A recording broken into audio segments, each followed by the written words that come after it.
दोस्तों नमस्कार। होली की पावन संध्या पर आप सबको मेरा ढेर सारा नमस्कार, सादर प्रणाम, प्यार, बच्चों को सभी को, और इस शुभ अवसर पर सबको ढेर सारी बधाइयां और शुभकामनाएं। मित्रों, बेसिकली मैं आज का जो ये वीडियो लेके आया हूँ वो सिर्फ और सिर्फ इतना सी बात है कि हमारे जीवन में रंगों का क्या महत्व है। रंग हमारे जीवन में कितना बड़ा स्थान रखते हैं। ठीक, सबसे बड़ी चीज क्या है कि बेसिकली रंग तो 7 बताए हैं और भी बहुत सारे बन सकते हैं उनसे, पर मुख्यतः जो रंग 3 होते हैं, लाल कलर, ठीक है, नीला कलर और हरा कलर। इन तीनों ही रंगों से और सभी रंग बनाए जा सकते हैं और सभी रंगों की हमें प्राप्ति हो सकती है, बशर्ते हमारे ये 3 रंग जो है हमारे पास होने चाहिए। अब इन रंगों का अलग अलग महत्व है और वो महत्व हमारे शरीर पर भी है, हमारी प्रकृति में भी है, और हम जिधर देखते हैं बिना रंगों के जीवन सूनापन लगता है, जीवन अधूरा लगता है। बट एक चीज मैं आपको बताऊं दोस्तों कि रंग वास्तव में रंग है ही नहीं। हम जो देखते हैं, जैसे तुलसीदास जी ने रामायण में लिखा कि क्षत जल पावक गगन समीरा, पंच तत्व से बना शरीरा। तो ये हमारे जो ये पंच तत्व हैं, आप यकीन मानिए 5 तत्वों में कोई रंग है ही नहीं, ये बिल्कुल रंगहीन है।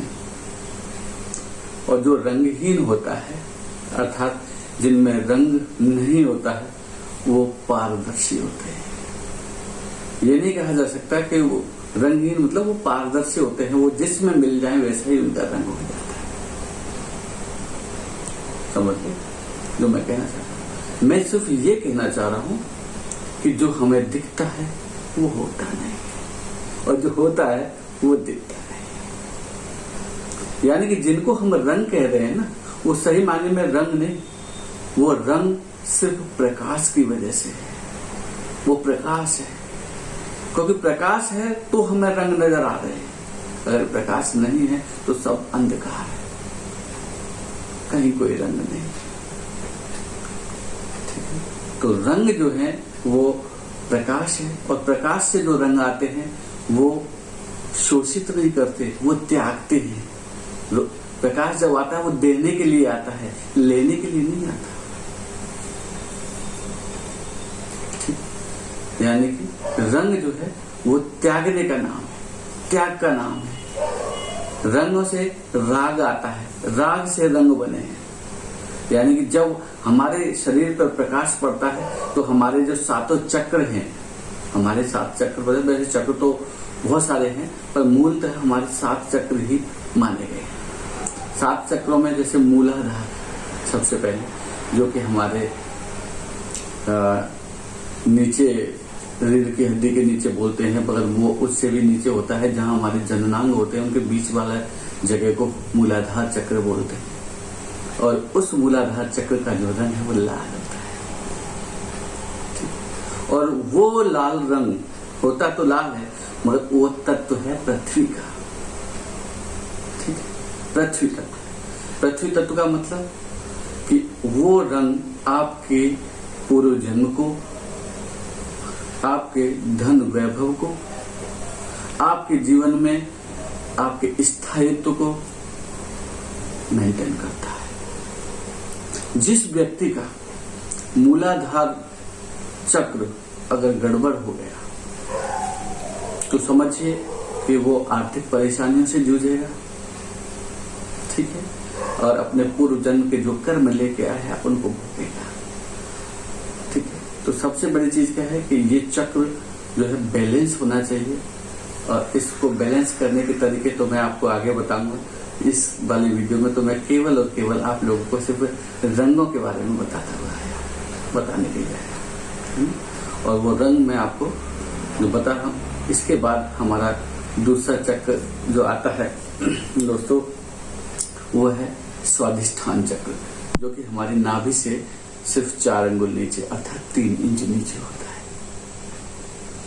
और जो स्वाधिष्ठान चक्र है वो चक्र हमारे सेक्सुअलिटी, हमारी डिजायर्स, हमारी बॉडी के ऑर्गन्स में लाइक किडनी, हमारे मूत्राशय आदि से जुड़ा होता है। उसमें हमको कोई चीज छिपाने वाली बात नहीं है। सारे भोगों का जो स्वामी है वो ये स्वाधिष्ठान चक्र होता है,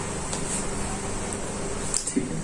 और स्वाधिष्ठान चक्र का भी ठीक होना बहुत ही जरूरी है। और इसका जो रंग है वो संतरी कलर का होता है, समझ रहे हैं आप, संतरी कलर का रंग होता है। तो मैं सिर्फ आपको ये बताना चाहूंगा कि ये जो चक्र है, ये चक्र भी बैलेंस होना बहुत जरूरी है। क्योंकि मणिपुर जो चक्र होता है इसका जो रंग है वो पीला होता है। दोस्तों ये हमारे बेसिकली मान सम्मान का चक्र है, हमारी प्रतिष्ठा का चक्र है, ठीक है। हमको बेसिकली क्या करना है, इसमें हमारा जो डाइजेशन है, हमारा पेट है, और ये सारे सिस्टम हमें सही रखना चाहिए। क्योंकि इसका डिसबैलेंस होने से हमारे सारा सिस्टम पेट का गड़बड़ हो जाता है और पेट से बहुत सारी बीमारियां होती हैं, ठीक है। फिर दूसरी चीज क्या है कि हमें बात बात पे गुस्सा आने लग जाता है, हमारा डाइजेशन खराब होता है, हमारे एसिडिटी बनने लग जाती है। ये हमारे इस चक्र का जो है लक्षण है। तो इस चक्र को भी ठीक किया जा सकता है। ठीक करने के उपाय तो मैंने फिर आपको दोबारा से बता दूं कि वो मैं आपको नेक्स्ट वीडियो में बता सकता हूँ। यह इस वीडियो में सिर्फ और सिर्फ मैं कलर्स के बारे में बताने के लिए जो है ये वीडियो मैंने बनाया है कि कलर्स का हमारे जीवन में क्या महत्व है, ठीक है दोस्तों। और इसके बाद हमारा आता है अनाहत चक्र। अनाहत चक्र को हृदय चक्र भी बोलते हैं। और ये हृदय जो है हमारा यहाँ पे वो चक्र स्थित होता है। और इसका जो रंग है वो हरा होता है, ग्रीन होता है। ये जो है प्रेम का प्रतीक होता है, सम्मान का प्रतीक होता है। आपका अगर ये चक्र बिल्कुल अच्छा है, बैलेंस है, तो आपके अंदर करुणा होगी, दया होगी, प्यार होगा, लोगों के प्रति सम्मान होगा। और जिन लोगों से आप जो है वार्तालाप करेंगे, मिलेंगे, वो आपको धोखा भी नहीं देंगे। जब ये आपका चक्र थोड़ा बैलेंस होता है तो तुम क्या है, जल्दी विश्वास करेंगे और जल्दी ही धोखा खाएंगे और सब पे फिर ये कहेंगे अब मैं किसी में विश्वास नहीं करूंगा। तो ये चीज होती है। इसका जो रंग है वो हृदय चक्र का वो हरा रंग होता है, ठीक है। इसके बाद दोस्तों मैं आपको बताऊंगा हमारा अगला जो चक्र है वो है विशुद्ध चक्र, जिसको हम कंठ चक्र के नाम से जानते हैं, ठीक है। इसमें इस चक्र का अगर बैलेंस बिगड़ता है तो ये हमारे वाणी को खराब करता है, हमारे विचारों में जो अभिव्यक्ति होती है विचारों की वो गड़बड़ा जाती है। और हम लोग जो है कोई अच्छा सोचते हैं मगर उसका परिणाम हमको गलत मिलता है। इसका जो रंग होता है वो हल्का नीला होता है, ठीक है दोस्तों। तो सबसे बड़ी चीज क्या है कि इस चक्र को भी बैलेंस किया जा सकता है, ठीक है। और बैलेंस करके इससे हम लोगों के प्रिय बन सकते हैं, ठीक है। अपनी वाणी को मिठास ला सकते हैं, ठीक है। तो ये सब हमारे चक्रों पे निर्भर करता है। और तीसरा जो है दोस्तों वो है आज्ञा चक्र। वो यहाँ स्थित होता है, आज्ञा चक्र, ठीक है। और आज्ञा चक्र को थर्ड आई भी कहते हैं। इस थर्ड आई का बेसिकली अगर बैलेंस बिगड़ जाता है तो इसमें सिर्फ अपने गुरु का, अपने इष्ट का ध्यान करना चाहिए, ठीक है। इसकी वजह से आंखों की भी प्रॉब्लम हो जाती है। तो हमको हमेशा अपने थर्ड आई को अच्छा रखना चाहिए। इससे हमारे इंस्टीट्यूशन बढ़ते हैं। हम जो है एक कहते हैं ना कि हमारी छठी इंद्रिय जागृत हो जाती है, तो हम किसी के बारे में बता सकते हैं, ठीक है। हम भविष्य के बारे में हमको कुछ चीजें पहले से ही महसूस होने लग जाती हैं, तो हम लोग जो है उनके बारे में बता सकते हैं। ये अध्यात्म का एक बहुत अच्छा लेवल होता है। तो इसमें हम काफी कुछ हमें अवेयरनेस मिलती रहती है दूसरों के बारे में। दूसरों को पढ़ना हम अच्छी तरह से सीख जाते हैं, सामने वाले के दिमाग को पढ़ना सीख सकते हैं, ठीक है सर। और इसका जो रंग होता है वो गाढ़ा जामुनी होता है, गाढ़ा जामुनी, ठीक है। और इसके बाद जो मेन होता है वो सहस्त्रार चक्र होता है, जो कि हमारा सबसे सिर यहाँ ऊपर होता है, और ये बिल्कुल 1000 कमल की पंखुड़ियों के बराबर होता है।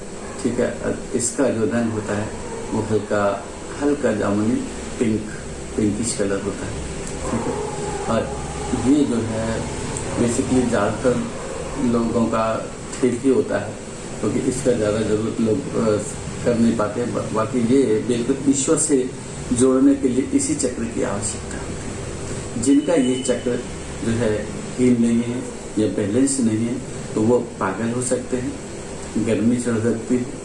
ठीक है, और समाज में दुत्कारे जा सकते हैं, उनके लिए उनका जीवन ही बेकार हो जाता है। तो इस चक्र को सुधारें, अपने ईश्वर से प्रेम करें। निस्संदेह आप जब ईश्वर से प्रेम करेंगे तो ये चक्र अपने आप सुधर जाएगा।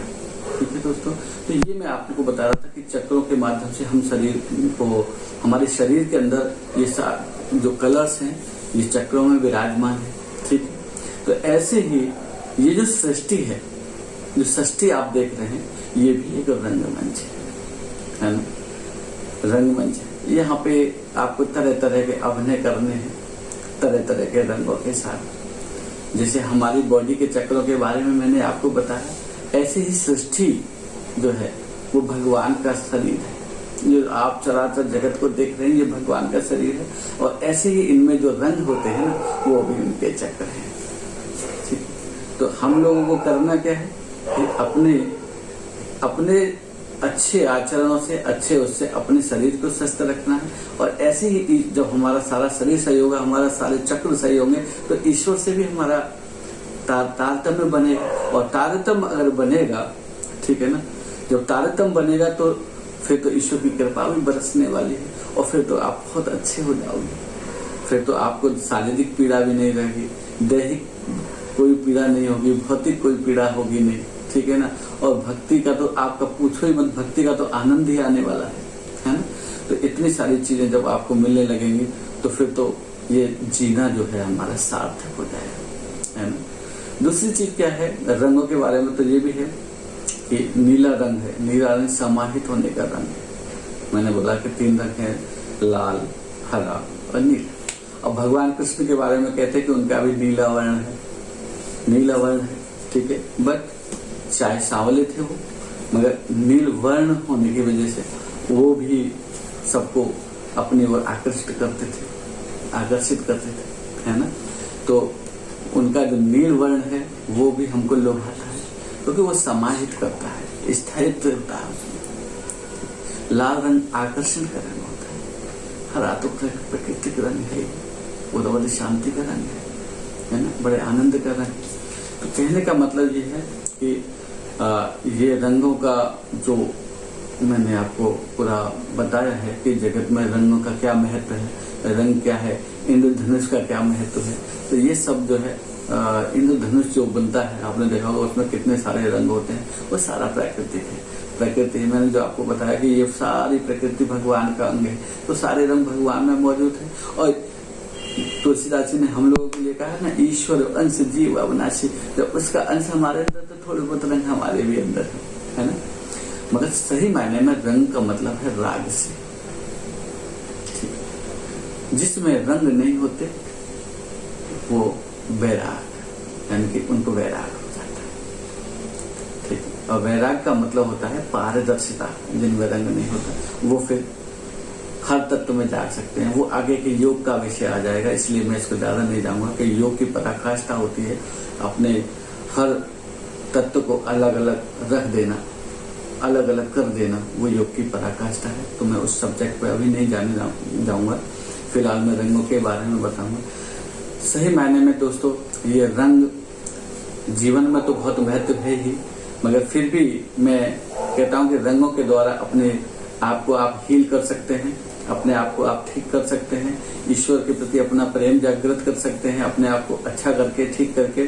ठीक है ना, श्री कृष्ण के लिए तो ब्रज जो है ना, श्री कृष्ण ने रंगों की होली जो खेली है वो ब्रज में खेली है। और सबसे बड़ी चीज क्या है कि होली सही मायने में ब्रज का ही त्योहार है। ठीक है, और इस समय बेसिकली क्या होता है, किसान भाई जितने हैं उनकी जो जमीन पे जो खेती होती है पूरी जमीन हरी होती है, फिर सूख जाती है फसल करती है, सबके घर में पैसा आता है, ठीक है।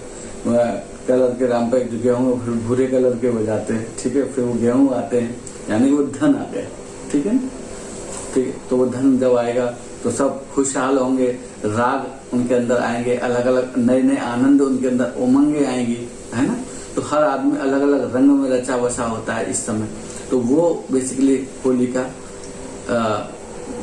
महत्व है। और होली इन दिनों में हर आदमी जो है बड़ा काम वाम से फारिग होके होली खेलता है, रंग खेलता है, आनंदित होता है। और उनका फागुन का जो ये महीना है, इस समय सभी के राग चरम पे होते हैं। और हमारे ब्रज में तो उनको रसक बोलते हैं, रसिया बोलते हैं, जो रस लेते हैं, आनंद लेते हैं भगवान के गीतों का, रंगों का। दोस्तों, एक शेर के साथ अपनी बात को विराम दूंगा कि ढोल बजते हैं धनाधन की सदा आती है। सदा माने आवाज। ढोल बजते हैं धनाधन की सदा आती है, फसल कटती है लचकती और बिछी जाती है। ऐसे में कोई गाता है मेरे सांवले महबूब का गीत, तो एक धनक सी सीने में बिखर जाती है, सीने में बिखर जाती है। बस यही है मेरी तरफ से आप सभी को होली की बहुत बहुत शुभकामनाएं और बहुत बहुत प्यार।